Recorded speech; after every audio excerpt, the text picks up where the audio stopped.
Like a ray of sunshine on a cloudy day, it's the Medicare for the Lazy Man podcast. The Medicare podcast appearing on the list of historic places. And now he's okay, you're okay, it's Medicare expert Doug Jones.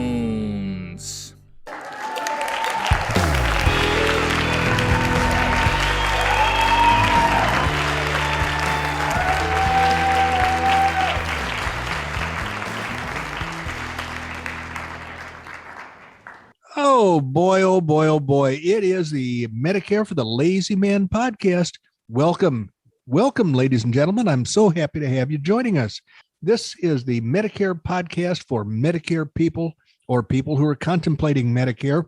And it is based on my book, Medicare for the Lazy Man.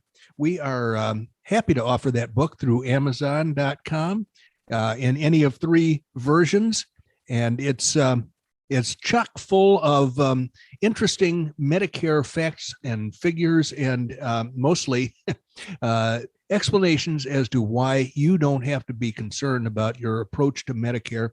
It's easily understood when properly explained, and your transition to Medicare is easily accomplished once you have the knowledge. Medicare doesn't have to be a big, scary thing. It can be a pleasant transition.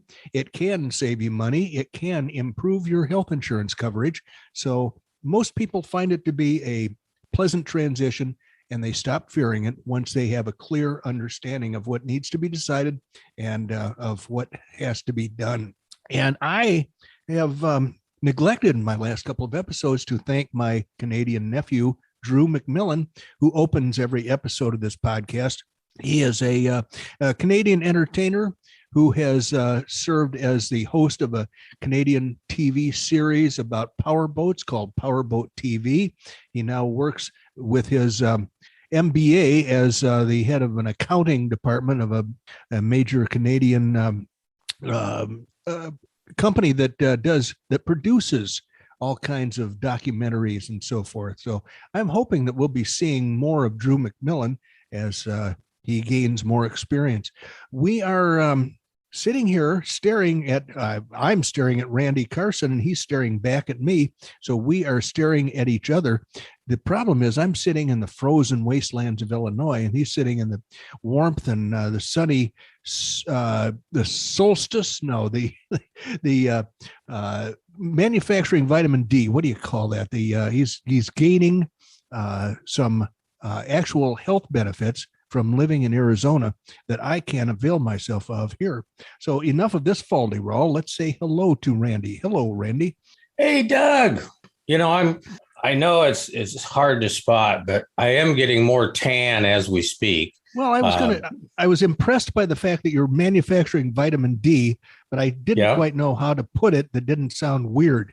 Well, you know, it's all good no matter how you get it. I drink vitamin D fortified milk, so I get a lot of it that way. But for the most part, you know, there's no way to get it.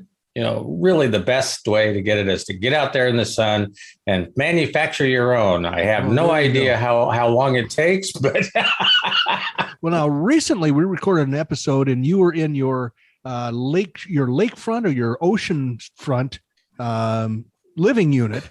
My oceanfront condo. Yeah.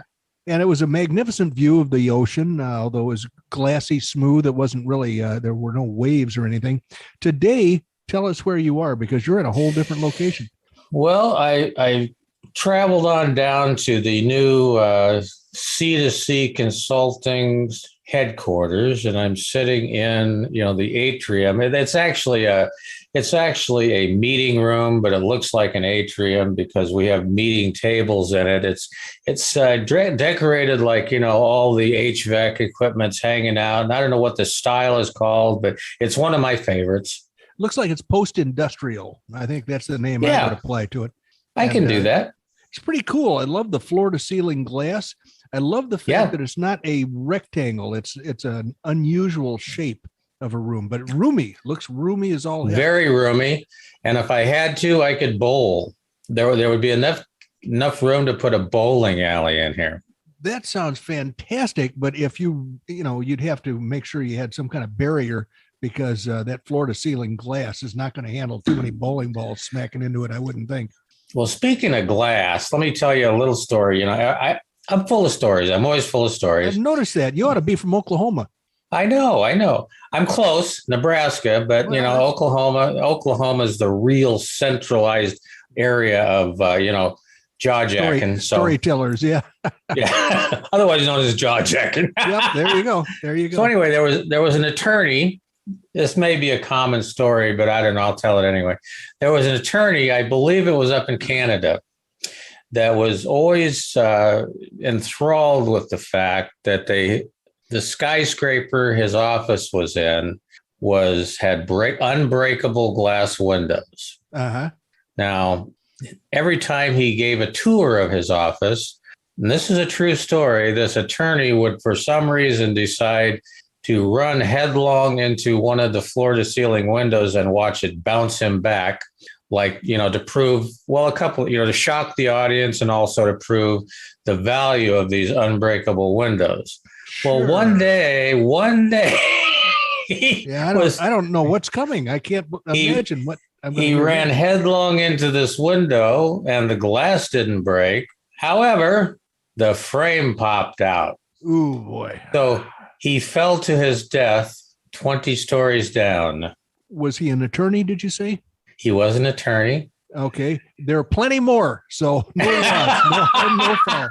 There are plenty of them out there. I apologize to his family because I know he is sorely missed. But bottom line is I've got attorneys waiting at my door as we speak. Oh, yeah. They're lined up out there. I'm quite certain.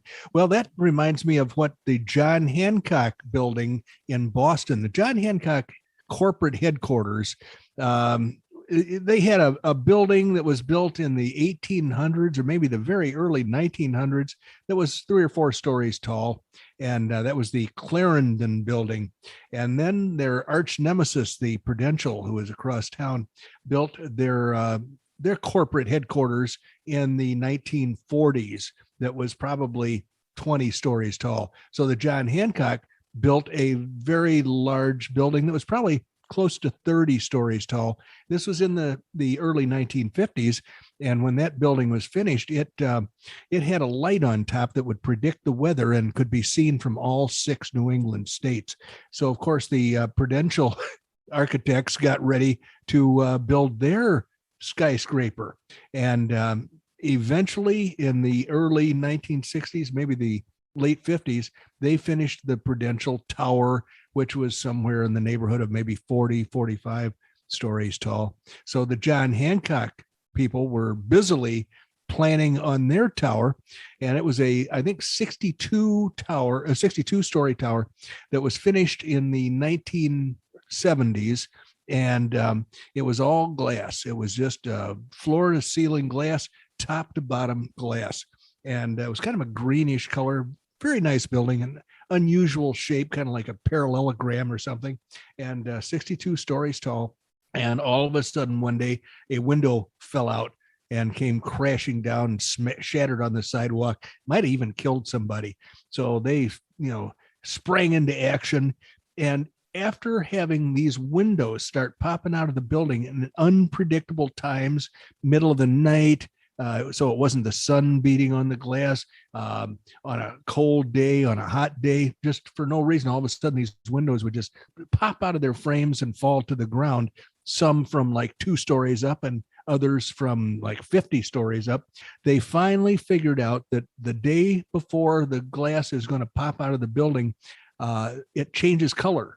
And so what they had to do was they had to rent like small studio apartments or very small offices in surrounding buildings, and they put people on all 4 sides of the building with binoculars. And all these people did all day was sit there and stare.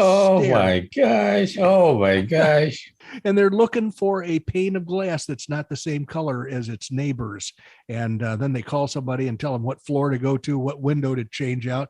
I guess you can't tell it from inside the Hancock Tower. It's got to be from the outside that the apparent change in the glass warns you that it's going to fall right out and probably kill somebody. So eventually they replaced all the glass in that building, which God knows how much that cost them. But it was something in the manufacture of the glass and the structure itself, maybe, twisting and turning or whatever. And that combination, whatever glass they used, was just like deadly.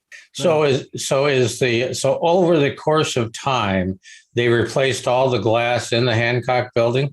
Mm-hmm. They didn't want to start that process until they had a good idea as to what the problem was. So they could tell the glass company, all right, make a whole bunch of new glass for this building, but throw this extra ingredient in it or withhold this other ingredient. They had to tell them something to change that would make it less likely to be problematic. Oh, that is a great story. Now, granted, the people that paid for the building, built the building, and all that stuff, and had to walk around the building. That's not such a great story, but it's a great story overall in terms of engineering and the problems you can get into engineering. Yeah, things you couldn't even predict. I mean, they built this thing, and they were, cocks of the walk. Ha ha ha! Look at this stupid Prudential. Their tower is a lot shorter than our tower is.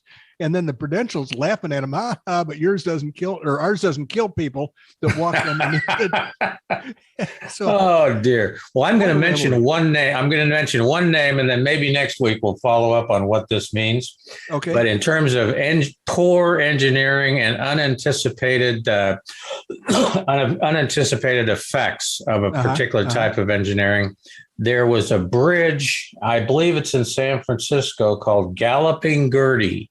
Now, I'm just going to leave it right there. Okay. And next week, I'll tell you the story about Galloping Gertie. Oh, I can't wait for that one. I think I've seen the film. I think somebody filmed it galloping, but I can't wait. Let's enjoy that next recording time. So what I was going to talk about today was I was going to dip into the mailbag because it's getting lighter and lighter, and I've got to move. And so I don't want to drag a full mailbag to our new location. But then Mary came home from her poker game. Mary has a bunch of ladies that she plays poker with on a regular basis, has for maybe 30 years. And these, I call it the gaggle of giggling girls. When they have their poker game at our house, I have to put cotton in my ears and basically get a snootful in order to be able to tolerate the level of discourse. But what happens is they used to play in the evening because most of them had jobs, and now that they're all retired, they play in the middle of the day. So they can get started on the cooking sherry earlier than they used to. But Mary came home yesterday and she said, there was a kind of a big argument between two of the girls. One of them made a statement. The other one said that's not true. And she said, you're the only one that can answer or pick out the truth between the two ladies who had the argument. And so she said, here goes. Here's what they were arguing about. One of them said that Medicare has a lifetime maximum beyond which they will not pay any benefits for medical treatment. And you're SOL. You're on your own if you exceed the lifetime maximum benefit that Medicare is willing to pay. And I was shocked at that because this was news to me. And then I said, what did the other woman say? And she said, no, there is no lifetime maximum. Your benefits can go on as long as, you need treatment, then your benefits can go on and on and on into the future. Well, that doesn't sound that good either. As a taxpayer, I don't like the idea of a big giant government program sticking their hands in my pocket for unlimited amounts of money. And so Mary asked me, I've worked with you with this Medicare stuff. I've heard you explain a lot of things, but we've never talked about this particular thing. So which of my two friends is correct? And I said, basically, the friend who said that there is no upper limit, no lifetime maximum benefit that can be paid out on your behalf, that friend is correct. But it's a little more complicated than that. And so I said, the friend is wrong who said that you can run out of your Medicare benefits because those benefits can go on for the rest of your life, even if you need outrageous, ungodly amounts of medical treatment and it costs huge amounts of money. That money is there. The deep pockets of the U.S. government are going to stand behind your doctors. They're going to get paid for their their services on your behalf. But here's what happens. The Medicare system is divided into Part A and Part B. Now, there is a Part C and a Part D, but those aren't really the two parts that these ladies were arguing about. The Part A is the portion of Medicare that pays for your expenses when you're hospitalized, or when you're in a skilled nursing facility, or when you're in hospice. It pays all hospice expenses for those who need hospice services, whether they're in a facility or at home. But basically, think about it as just being in a facility, incarcerated, or in a hospital. Mostly we think of it as in a hospital because that's where most people collecting Part A benefits are. Now, Part A has a weird way of calculating what they're going to pay. When you go into a hospital, the first $1,556, I think it is this year, is a deductible.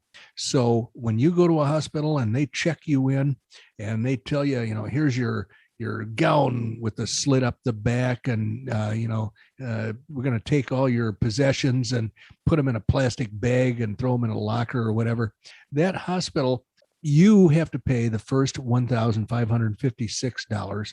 And after that, they pick up they, meaning Medicare, picks up 100% of the daily expenses of the hospital and all related charges. And that goes on for 60 days.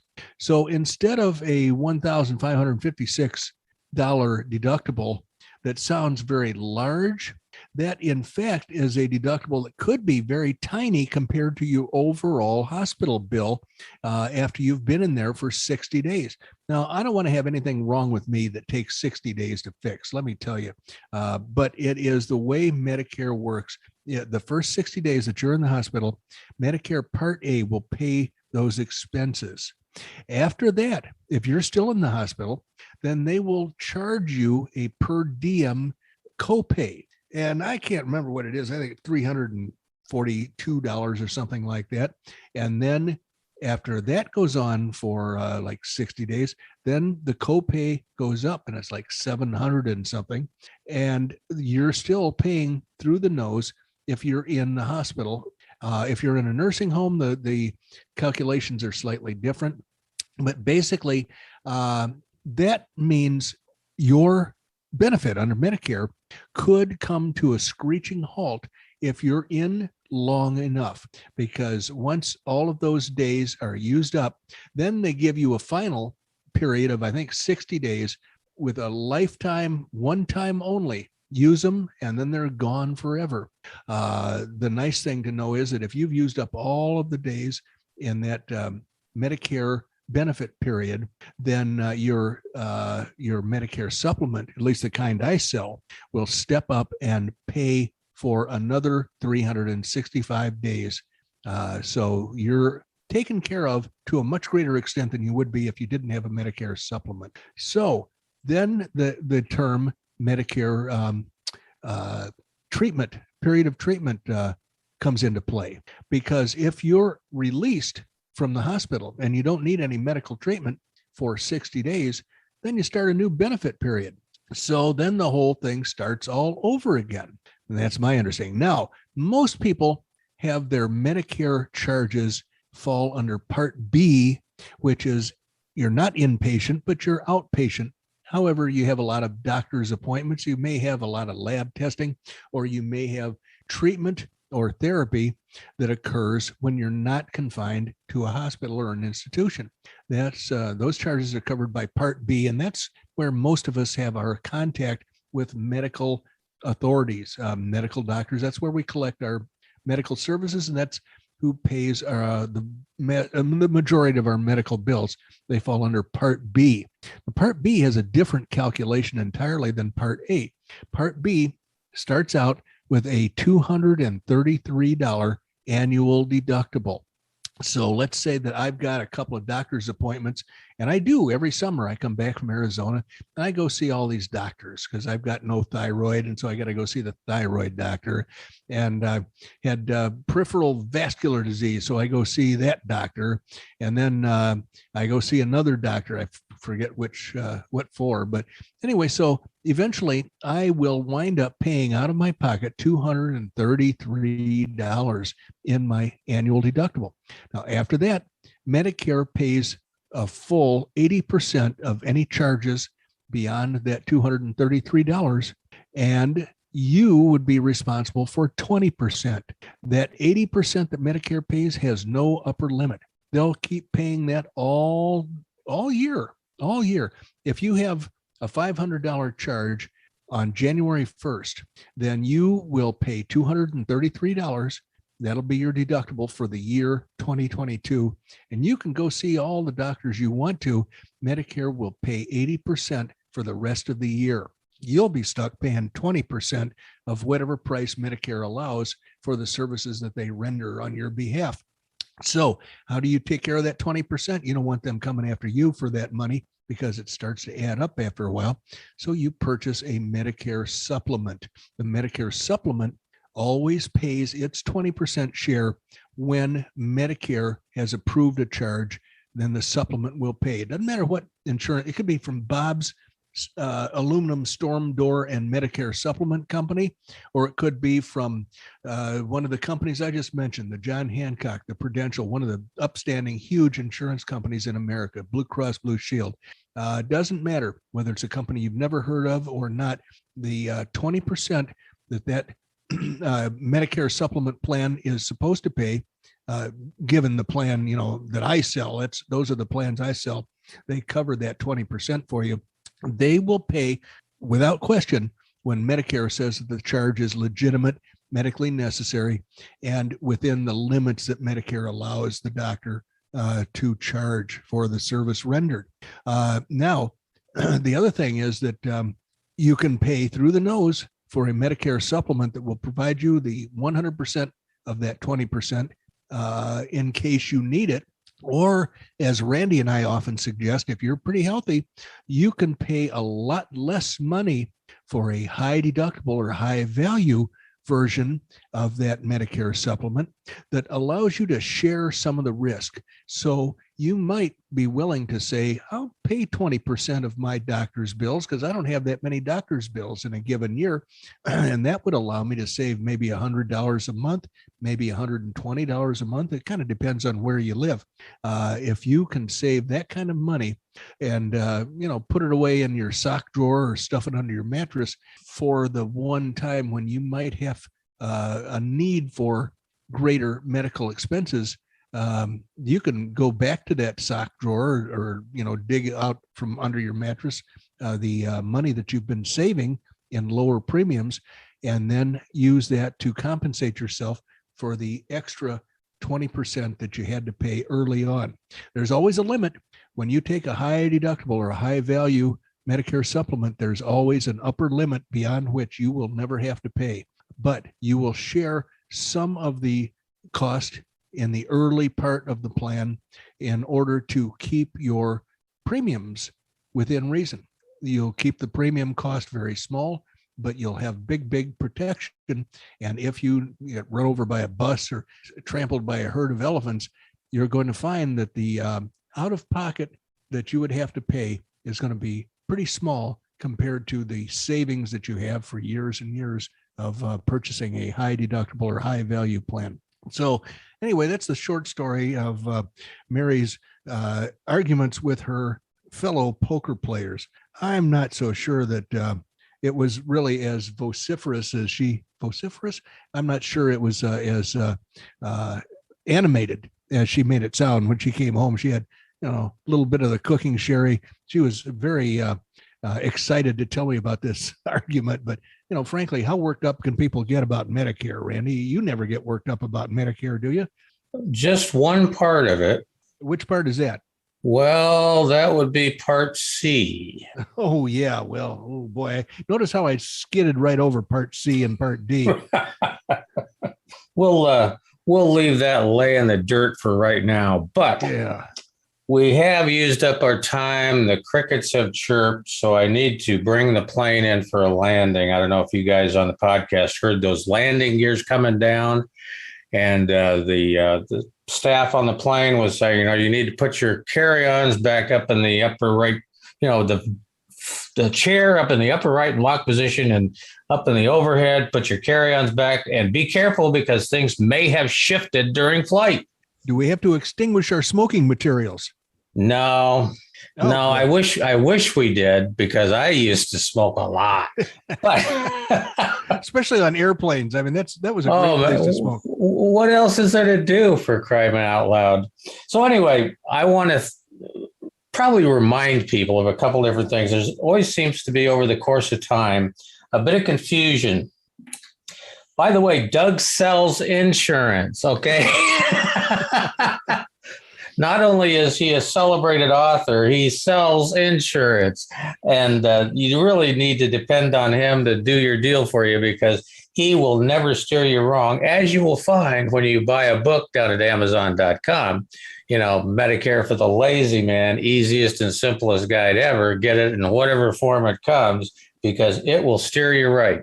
And one last thing, I always see, there's just the start of alligator tears rolling down Doug's face when he doesn't get any mail in the mailbag. So here's the address. Take a pen, write it down. It's dvj@mlmmailbag.com. Good for you, Randy. I forget these details sometimes, so I really enjoy having you remind us of all the important stuff. Thank you very much. Well, thank you. And thank you all for joining us. Without you, it wouldn't be nearly as much fun as it is. You have just spent about 32 and a half minutes with Doug Jones, the anti-insurance insurance guy from Oklahoma. And now that I know his wife plays poker, that brings out a whole new possibility when we get back to Arizona. All righty. Well, take care of yourselves.